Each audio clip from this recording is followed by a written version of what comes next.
Always a great No, pleasure to have Jordi. As far as I'm concerned, he's probably one of the leading evangelists around test-driven development for the Dynamics 365 Power Platform community. So it's a great pleasure to have you today, Jordi, and over to you. okay, cool, thanks. So yeah, I'm very excited to be here today because it's kind of the first Power Platform developer online meetings we have, and given this is a low code, no code platform, but we are a bunch of developers in this meeting. It's very nice. Secondly, the purpose of this meeting is that I'm going to show you what I've been working on for the last couple of months. So that's too much to fill in one to fill just 1 hour. It would span many hours, but I'll try to basically summarize and give you an idea what's coming next. The third one is that basically I'm very excited because Microsoft released the CDS service client, and that NuGet package that allows us to target .NET Core, and that's something we as developers were waiting for years, and it's finally is there. So yeah, really happy. So basically, this is me. You can find me on social media if you were not following me yet. So basically, there's my Twitter, GitHub, LinkedIn, and also I'm the author of FakeXrmEasy, which is the open source framework that I'm going to talk about and guide you through.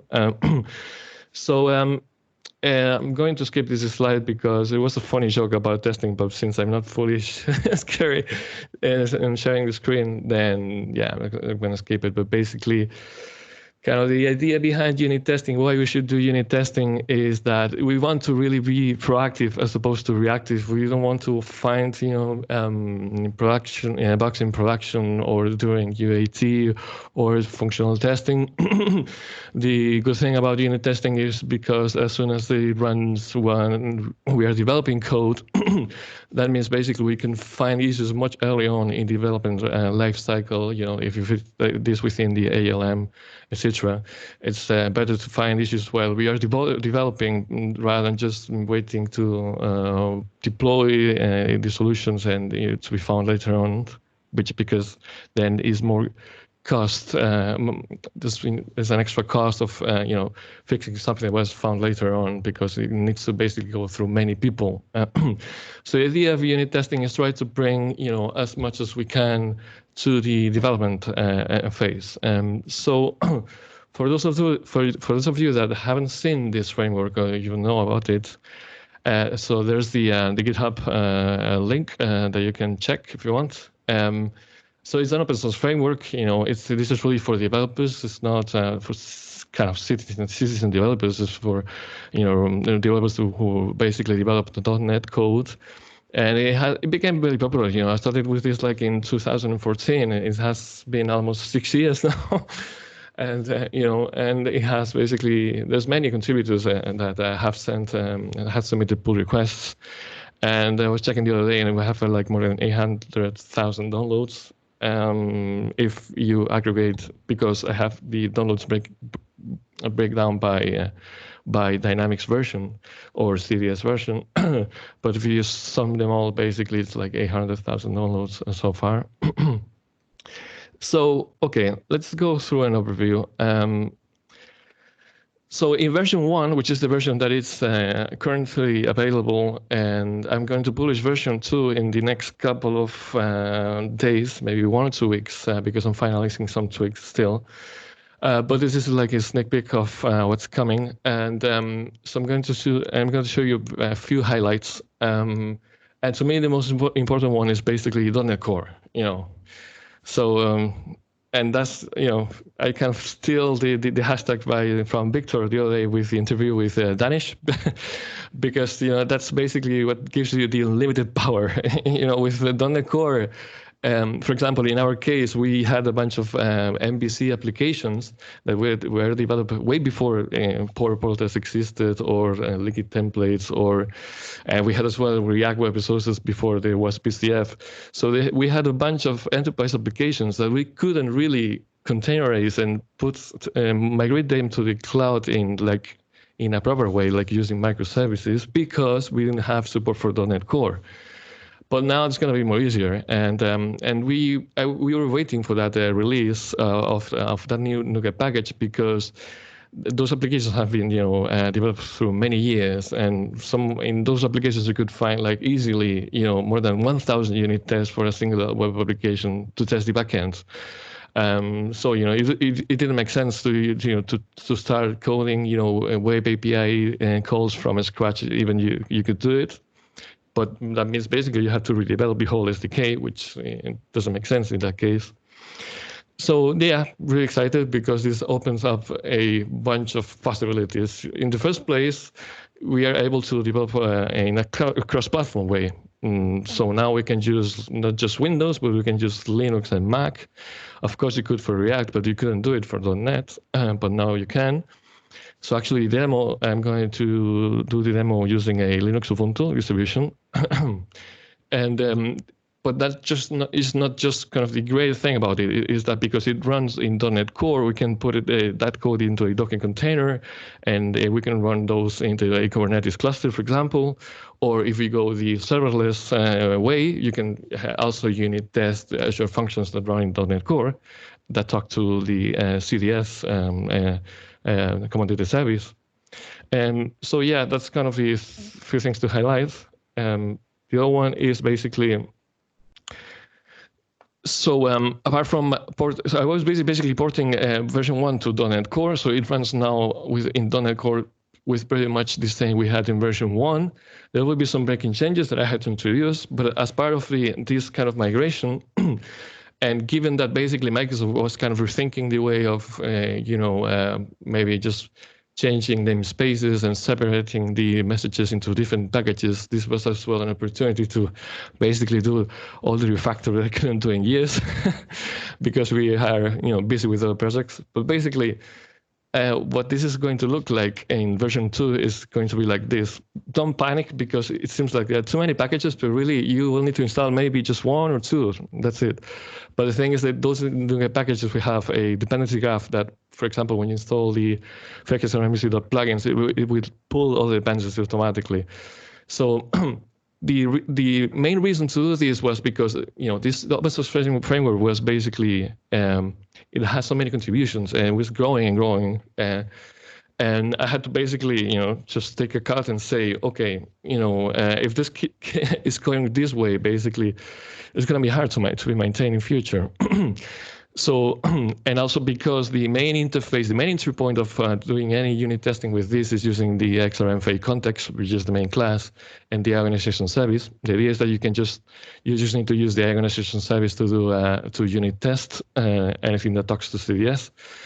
But the problem was that class was getting so big, and you had basically methods that maybe now for doing client .NET development you don't need at all. So things like, for example, I don't need to execute a plugin where I'm just developing a .NET Core application. I do need to execute a plugin on server-side code, but not on the client. So and that the version package, the NuGet package in version 1 had pretty much everything. And this was an opportunity to basically start moving things into the kind of the right abstraction layer. So basically there will be one package which is called FakeXrmEasy.abstractions, and that package contains only interfaces mainly, and those interfaces are going to be basically reused across all these other new packages. So for example, there will be a FakeXrmEasy.core which contains basically all the basic operations like create, read, update, delete, and the query engine that we had in version 1. The query engine is that the beauty or the power of this open source framework is that it is able to take any query from CRM, from CDS, like fetch XML, query expressions, query by attributes, and link queue, and it's able to execute those as if run against the CDS database. So the core package will have basically those things. The things they're going to be needed regardless if it's a server-side application or a client application. You need to have those really. And then there will be separate packages for server-side code, like plugins, code activities. Now, the NuGet package from Microsoft is still an alpha release, but it's only meant to be used for client-side development only. But I think the intention is to move everything to the .NET Core. So eventually, server-side code will run on the .NET Core as well. So that's why maybe there's no rush to have these other packages, but I'll probably be releasing the first two from the top. And So basically, going back, there will be, but in future there will be NuGet packages for server-side, like plugins, code activities, and pipeline simulation, which I'm not sure if you were aware of this, but it was actually introduced by a really amazing developer from the Netherlands. And he basically had the ability to register plugins so that when you execute some code, if you have, for example, a plugin registered against the create message of an entity, if you do service.create of that entity, it will actually execute that plugin inside the kind of unit test. Though it's not pure unit test, but it's like, kind of a hybrid to test funny combinations between plugins and see what happens. So that will be as well in that separate NuGet packages. In version 1, it was kind of, embedded into the one, and therefore, if we had to extend it, we had to change quite a lot of different things. So there will be another package for integration. Integration is basically integration testing. So whenever you need to do for example, do some smoke tests after deployment, for example, you could use that integration package.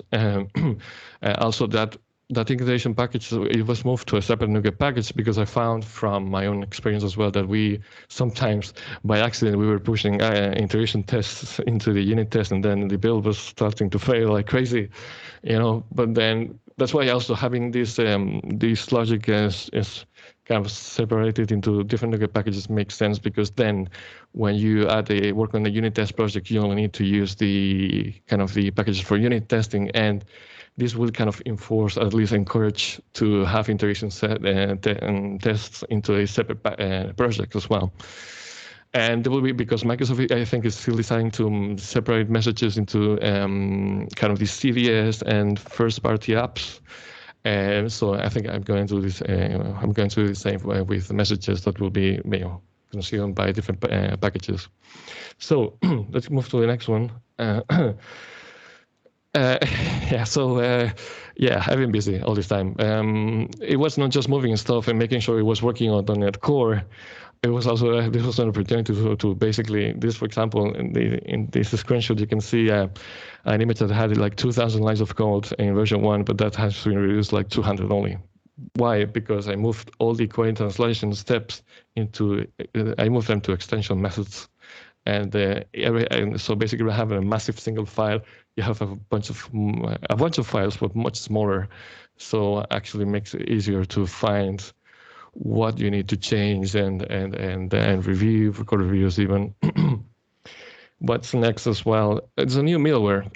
I'm really proud of this because there was a new limit. Well, in version 1, basically, there was up to one fake message executed you could execute per organization request. So an organization request could be something like organization create request, delete request, etc. But that means basically, because there was only up to one per request, and think about, for example, if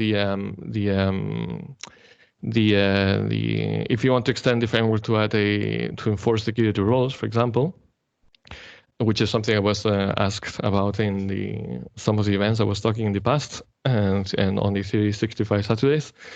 If you want to extend the framework to basically say, for example, whenever you want to create a record to test that if you don't have permissions to create the record, then that it should throw an exception, which is not there yet in the framework.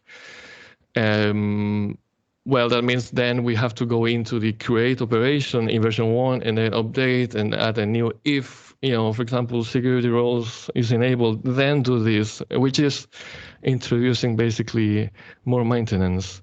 So in version 2, rather than having one organization request, one fake message per organization request, you will have each request will run like through a pipeline.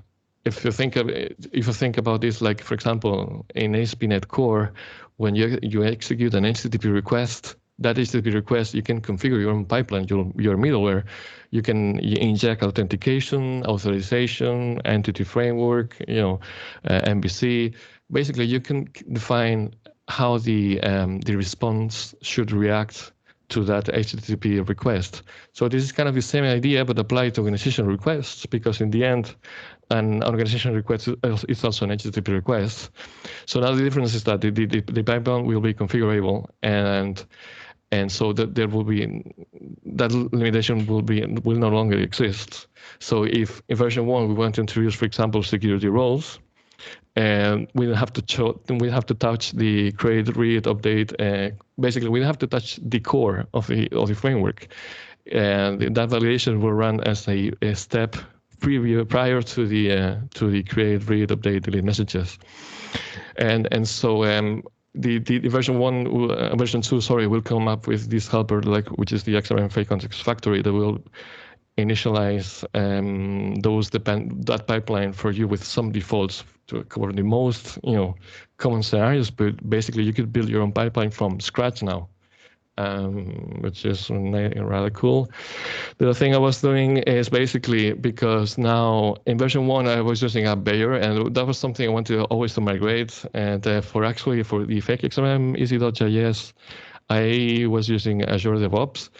But now I was playing, through all this time, basically last couple of months, I was playing with GitHub Actions, and it's very nice, because if you have a project in GitHub, all the workflow and the condition integration workflow is integrated into the code. Really, you just need to push and define the pipeline using YAML. But the difference is you have to go to an external service, set up an external identity with permissions, etc. Is all integrated in the development workflow.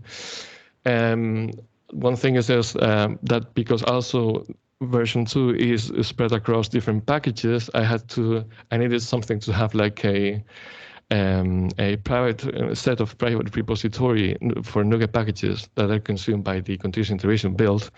So before pushing into master, which is something that I'm still tidying up, when you push into master, that will be released into NuGet, the official NuGet, but it will be a dev branch where any change will be pushed to a GitHub package, which is like a private NuGet. And again, that's also integrated into the repo, because by default, when you pass the GitHub token, it's going to basically, it has write permissions by default to push anything into that repo only. But if you want to consume other packages that were pushed into other repos, then you need to pass in an extra token just for read permissions. But it's way more integrated into the workflow. So what else? The other thing I was doing is, before actually being able to push and build anything, and version 1 was using a script written in F# by another really amazing developer from Germany, Florian. And something, because now I had to. The thing is that now .NET Core is supposed to be cross-platform. We really want to also be able to build for all platforms now. So then basically move the F# script into PowerShell core, and so so whenever you could build all the packages locally, because even when you have different packages run. Because I have different packages, I also wanted to build and push the packages to a local file system before, which is handy to try breaking changes before pushing those into the continuous integration or into the build. So basically the same build that runs locally, you can run it inside the GitHub action, which is really nice. What else? I think I missed something. No, yeah. If that wasn't enough, then basically I introduced standard quality gates as well. So in version 2, there will be standard quality gates for every build. Because I got a couple of companies did ask to me about security, and is your software secure? We want to use it, but we don't know if it's secure at all. And I was like, well, there are basically built-in security policies in GitHub. What else do you need? But anyway, I set up basically standard quality gate that by default comes with some security rules from the OWASP, and that's kind of the working group or foundation that is in charge of following all vulnerabilities and that kind of things. So it will be so basically the standard quality gate will add that kind of extra level if you want, but not just that, is because this project was getting so many pull requests. This is a way of enforcing, not enforcing, but at least standardizing and having some conventions in place. Like, for the very basic things, like even using Pascal case naming for classes, and things like that. And also code smells. What else? So in version 2, basically, I protected my GitHub profile to use GPG keys as well, which I'm not sure if you have used those, but basically, and there's a funny story behind this, that if you don't have the GPG keys enabled on your GitHub profile, by default, anyone could basically commit stuff on behalf of you. Basically, there was a funny story that someone was able to rewrite the commit history and was kind of. It seemed like it was actually Linus Torvalds, the creator of Git, pushing code into GitHub, but it wasn't. It was somebody else. Why? Because he didn't have, basically Linus or that account didn't have enabled the GPG keys. And that's something he actually complained about, Linus Torvalds. But basically, GPG keys is something that is like an RSA, like an SSL certificate that you basically generate a private key that you just store locally in your machine, and you upload the public key to GitHub. And so everything, when you use the signing key, the GPG key, for every single commit is going to be signed by you. So it's basically a proof of identity. You're proving that actually it's you and not somebody else who is pushing those changes into GitHub, which I believe for open source is going to become something very, very important. So I think I used half of my time already, which is kind of cool because now it's the demo, which is for you to have. Oh, by the way, in this demo, I'm going to use this repo, which is not yet public, but I'll just publish it straight after this session. So let me just minimize this. And oh, there we go. It was behind. Let me just close this one. OK. So as you can see, I'm using an Ubuntu, basically, distribution. And I hope you can see my browser session, which basically I have a dev environment set up. Can you see it? I suppose you can. So basically, on this demo, let me just actually go to... so basically, I'm going to show you a very simple example how to use unit testing with a .NET Core application that is talking to CDS. So before you're able to run this, you should actually go into Azure Active Directory and register an application so you can get a client ID and a client secret. That's something actually Ruhi was mentioning on yesterday, I think. And but not just that, you need to also set up an application user on CDS with the right security roles. And actually, there's a really nice post, a LinkedIn post that was written by Betim, which basically summarizes all these steps. If you want to have a look, I put that link into this GitHub repo that I'll make it public after this. So yeah, once you have set up basically the app registered on Azure and you have the application user set up, you should be able to run this application with your own credentials. Once I publish the NuGet packages, of course. So yeah, let's run this one. So let me just go ahead and I'll show you as well one of sorry. Gonna run project. There you go. So this is an ASP.NET Core application that I'm going to show you right here.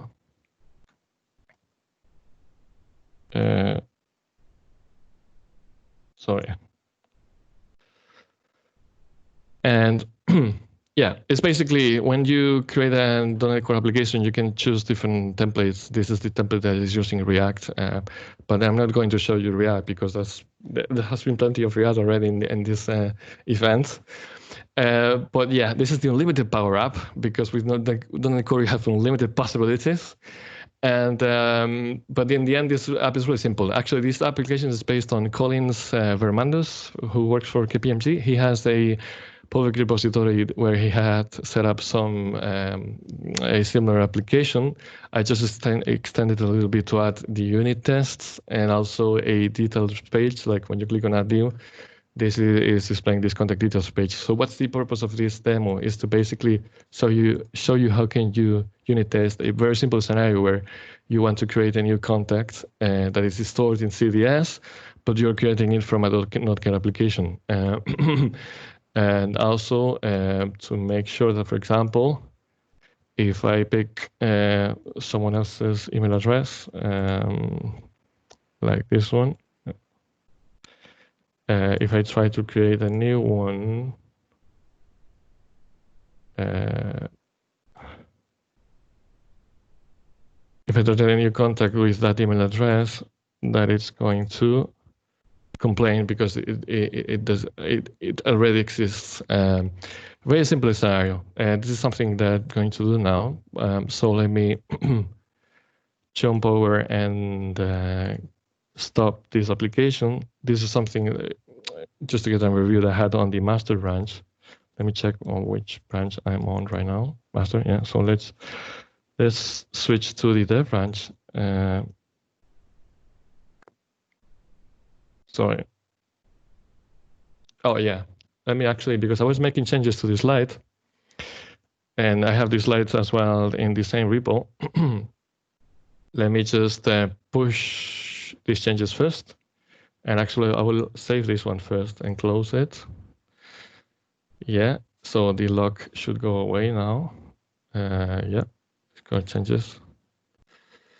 So then about the GPG key I was telling you, when you have that GPG keys enabled, when you push some changes, like for example, updated some slides,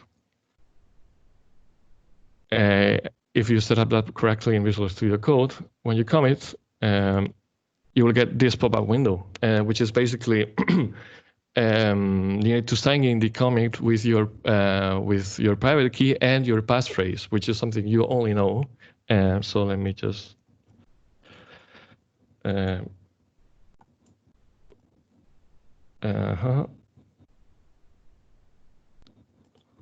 you hear me?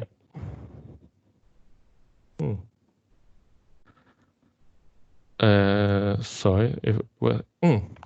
I'm using two monitors and two screens, and for a while it went mad. Let me try that again.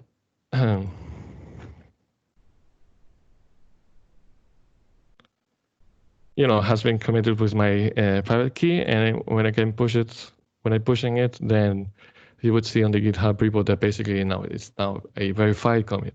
But okay, let's go back and then just close this one, and then now I'll change to the dev branch.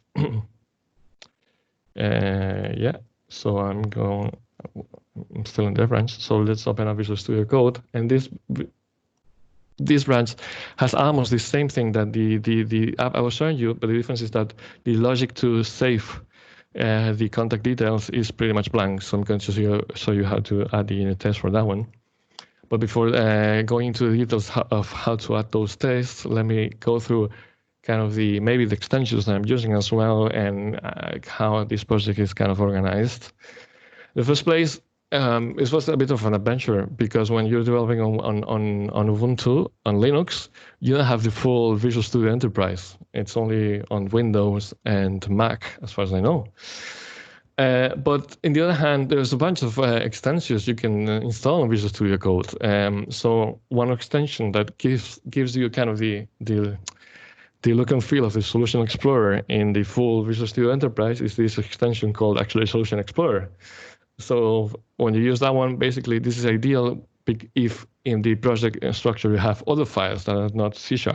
Like for example, the default file view is showing me everything, git, ignore, license, NuGet config, maybe even the slides. Maybe I want to see that when I'm just writing unit tests. So I install this extension that basically shows me just the C# projects and nothing else. There's also this, test explorer extension, which let me just run it right now to see if that's working. Or maybe I need to build this one first. Yeah.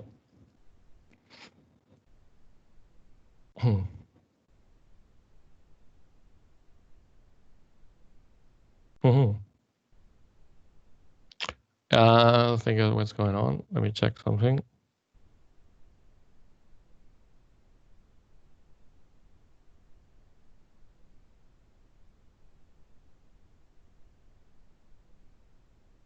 Okay, interesting.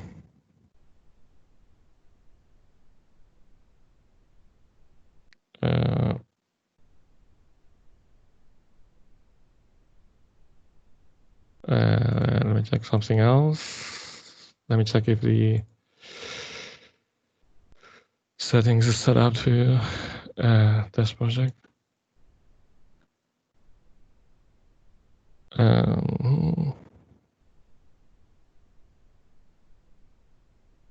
Because building is building fine.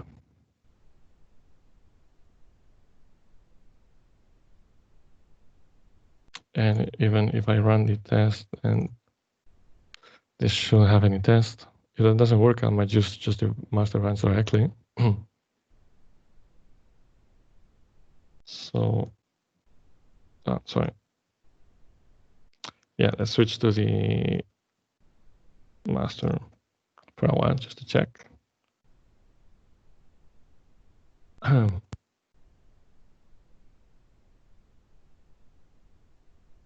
Okay, for some reason, I don't know, maybe I'll double check after the demo. Okay, maybe I'll just use the master runs directly. So then going back to the structure of the project, basically, this is kind of based on the Collins sample on the GitHub. So the way you want to approach unit testing is that the code should only reference the organization interface. But since this is a .NET Core application, and we need to inject dependencies using kind of possibly the out-of-the-box dependency injection mechanisms, this is in the startup. There's this add service, CSS service client. This is basically based on Collins GitHub repo again, which basically uses a transient design pattern. So if you go to the extensions, what this is doing is basically service collection extensions, as you can see. Is creating a new instance of the CDS service client with the settings from the connection string. And the connection string is in the app settings. It looks like this. The connection string, again, because this would be using the application registered on Azure and your application user on CRM, this connection string, we need to use that kind of the client secret syntax. One of the things I want to show you as well is that in order to prevent pushing credentials into source code by accident, this always what we do is we add basically app settings.development.json. And so we add that to the git ignore, so it's not even pushed, but when you run that locally, it's still going to pull your credentials. Or if you want to use credential managers and things like that, you could try to use it. I didn't try with clean secrets yet. So yeah, so this is basically where it will pull the connection from, but basically once was in the controller. So the contact controller is the one that I was showing you before. Is the one that has the get method to pull all the context from that CDS organization. And it has also other methods, which is kind of API based, to basically save the context back to the CDS organization, and as well as retrieve the details, because I was showing you there was kind of a view and edit. So this is where all the logic lives. But the point is, rather than using the CDS service client instance directly, we need to use the organization service. And that's because when you are mocking unit tests, you're mocking interfaces, you're not mocking implementations. But just so you know, basically you can reference the organization service. The organization service is passed across because this SPNet core is using dependency injection, so it will be injected automatically into the controller constructor. But the point is basically you only need to use organization service, and you then create the instance from the application startup. So once we have this structure in place, I also like to break down the logic even more. So as you can see, when I'm, for example, developing web applications, but this is a pattern I'm applying across plugins as well, I tend to break down the logic into smaller chunks, into what is called commands, because command is an action you want to do against something. So that means basically when you read as well the the methods in the controller is like 2 lines of code, and it's really easy to guess what it's doing, you know. So in that command class, what essentially is doing basically, you know, is saving the command, is saving the context from the details that we got from the client, and and those details basically, you know, are basically details we had in that details form.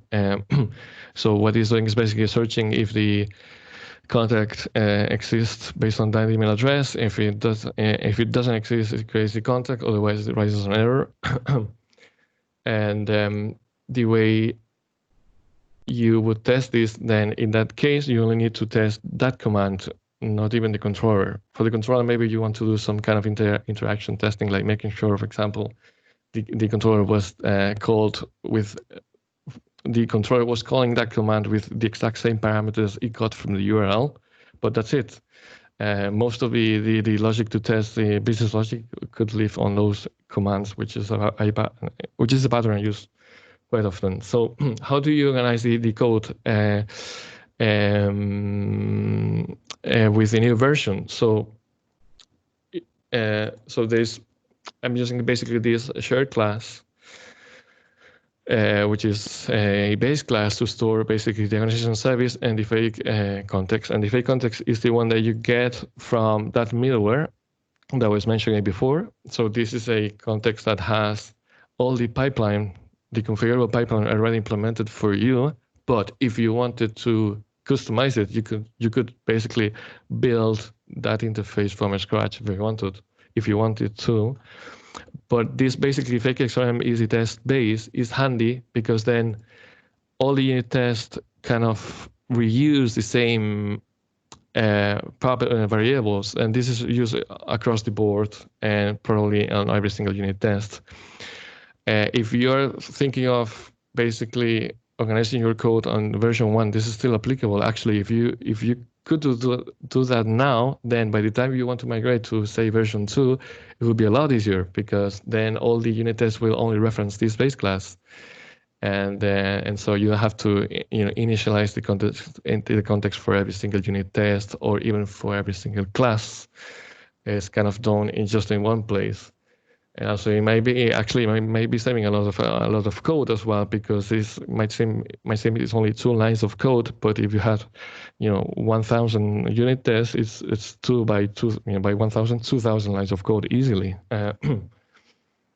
So okay, so then I'm going to run out of time, so I'll run the tests themselves. So this, I was just telling you before, this extension is what I'm using to run the unit test. The good thing is that you get immediate visibility of what's going to be impacted by making changes. In Visual Studio Code, you can still debug the unit test if you wanted to. So I'm just hitting a breakpoint, and I can go through the the steps, you know, one by one, as you can see. But also because yeah, so I stopped that one. But really, I find this extension really useful because it kind of gives the text explorer, you know, failing from the full Visual Studio Enterprise into Visual Studio Code for .NET. What else?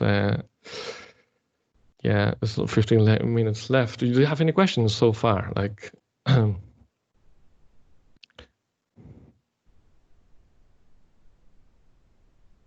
did you have any questions? Jordi, I think we can continue, and then we can leave any questions towards the end, because there aren't any questions right now. Okay, cool. So, so yeah, basically, so let me just try, you know, removing this. And the way this was, let me just add this basically to simple unit test then on the master branch directly. And so this should succeed in creating a contact. Basically, what it's doing essentially, given we don't have any contacts created, we got a request from the client, from the single page application, and we want to create a new contact in the database. And so in that case, what I'm doing is, let me just go, because in that case, there's no input, there's no kind of, so the way you test with this is that you don't have to use mocks at all. It's based on comparing data mostly. So since we are testing that should create a contact in the database, then we don't need any kind of previous contacts to check against. So in that case, it's basically just running the create command from the model that was received from the client side. And this is kind of a view model as well, and design pattern.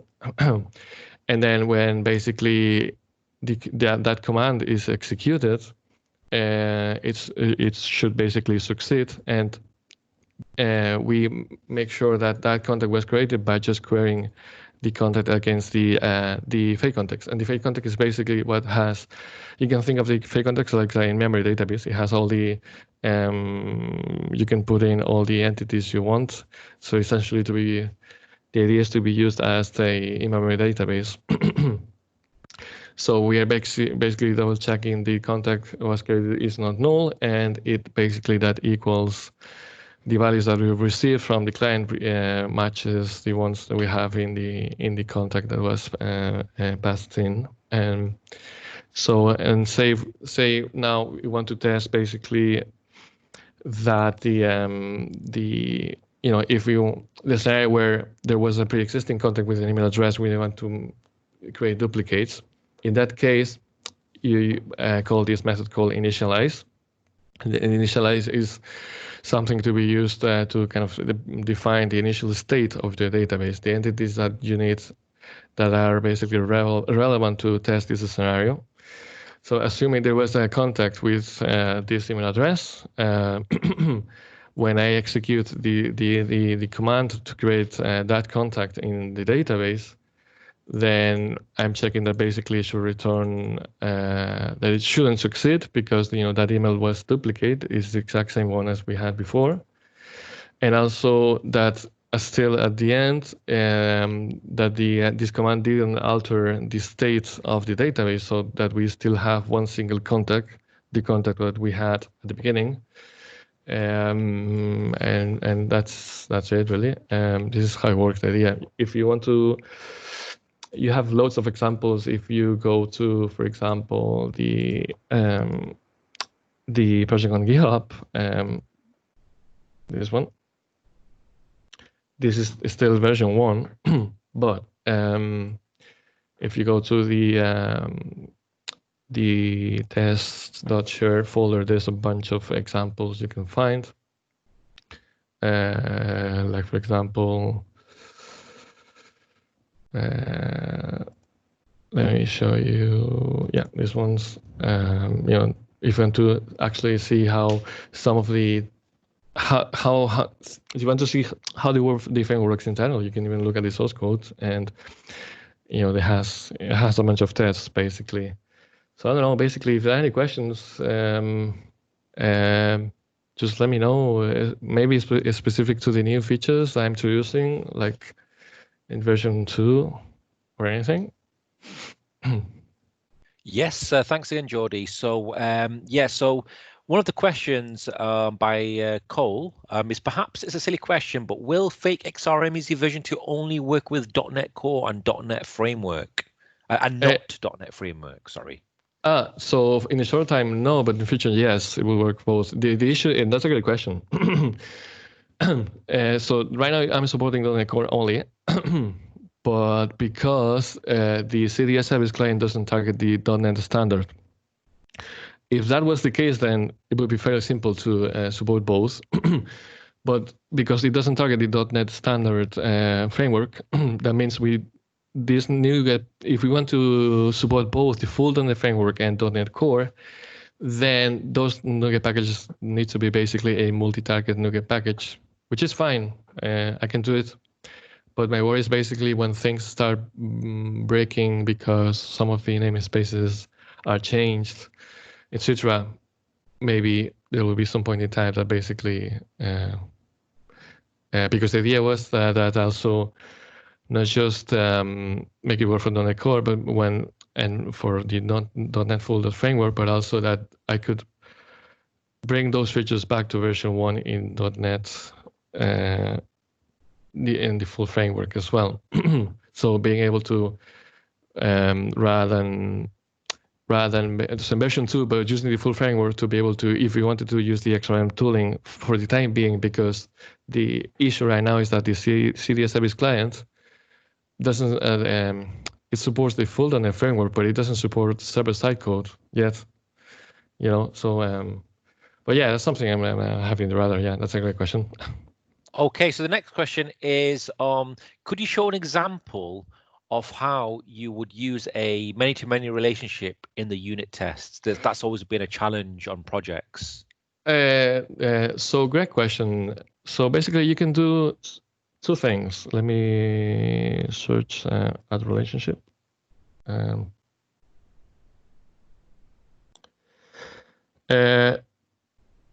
So basically, if you use a many-to-many relationship, if you use a early bound types, entities, you can generate the intersect entity as an entity. Yeah. So in that case, when you do that, you can create the many-to-many relationship by just doing service.create of the intersect entity. It works fine. You don't need to do something special, and it's, I think, the most straightforward way to do it. But only if, in case you are using the specific methods of the service to do service.associate and service.disassociate, and those require basically to pass in a relationship. In that case, yeah, you need to fake the relationship, because we need to tell the framework that when you're doing an associate using this relationship name, that relationship name basically matches this intersect entity on the memory database. So it's only when you're using the associate or the disassociate, you need to do something like this. You need to call this add relationship. And this is basically telling the framework that whenever there is an associate or disassociate method being called, that it's going to use this intersect entity, and the kind of the lookups from that intersect entity to the related entities are going to be these fields, basically. And in that case, when you do associate, it should work straight away. But again, my recommendation is, if you can avoid using associate and disassociate, then that's much better, because you don't need to do this, So yeah, great question. So then the next question is, so Milan remembers that using both mixed and early bounds didn't work together. Is that now possible?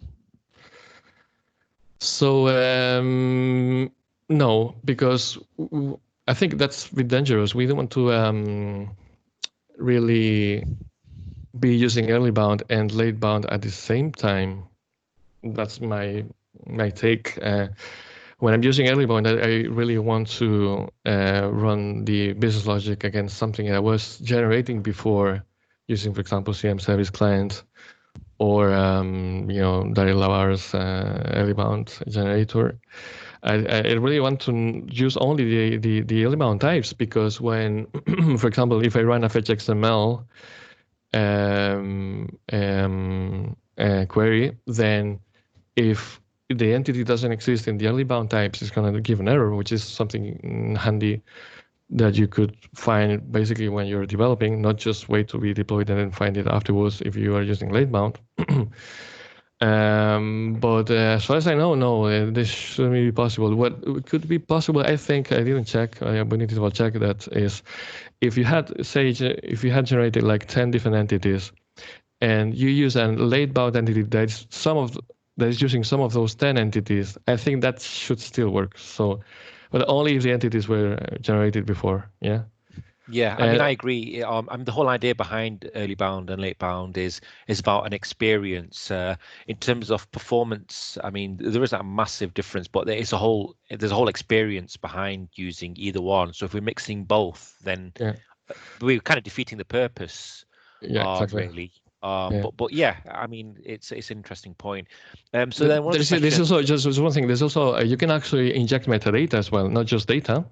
And when you inject metadata, then it's fine. You can use a late bound, because then when it's checking types, it's not using the early bound, and it's checking against the metadata. So, but at least it's a bit more confident, because you're checking against some known types beforehand. But you're just so okay. So there is a question: is the duplicate contact test? In the duplicate contact test, how does the memory DB context know about the duplicate detection rule? Where does the contact creation? Why does the contact creation fail?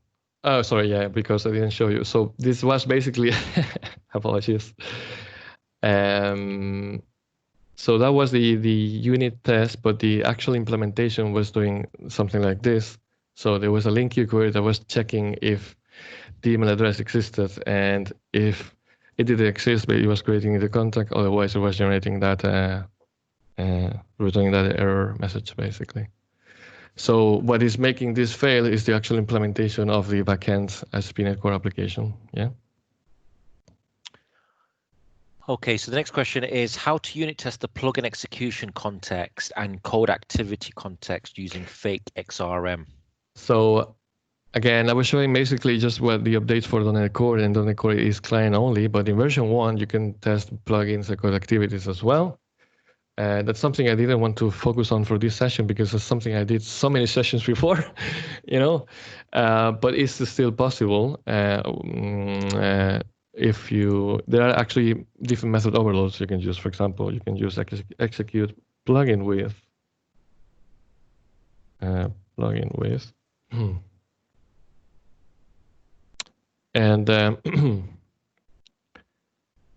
this, for example, a method overload, you can execute a plugin given it receives some target entity, but there are other method overloads that you can execute the plugin, and you can inject other properties from the execution context.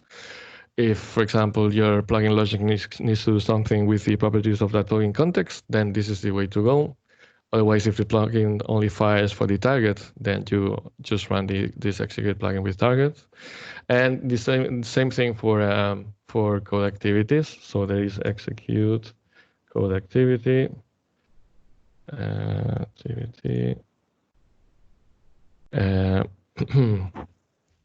That pretty much does the same thing.